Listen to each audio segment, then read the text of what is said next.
Hi friends, ഇന്നത്തെ വീഡിയോയിൽ എങ്ങനെയാണ് എപ്പോഴും നമ്മുടെ ഇയറിനനുസരിച്ച് സെറ്റ് ചെയ്യാന്നുള്ളതാണ്. അപ്പോൾ ലെഫ്റ്റ് ഇയർ, റൈറ്റ് ഇയർ നമ്മളതിനനുസരിച്ച് നമ്മുടെ ഓഡിയോൻ്റെ വോയിസ് സ്പെറ്റലായിട്ടുള്ള വോളിയം സെറ്റ് ചെയ്യുന്ന ഒരു വീഡിയോ ആണ്. അപ്പോൾ വീഡിയോ ഒന്ന് കണ്ടു നോക്കാം.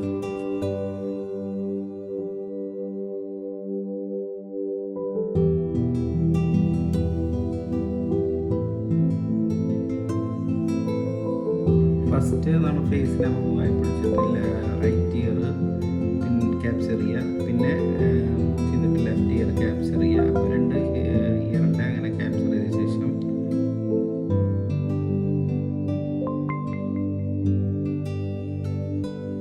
അതിനുശേഷം വോളിയം സ്ലൈഡർ പ്രസ് ചെയ്തതിന് ശേഷം നോയിസ് ക്യാൻസലേഷൻ ട്രാൻസ്പെറൻസി നമുക്ക് ചെക്ക് ചെയ്യാവുന്നതാണ്.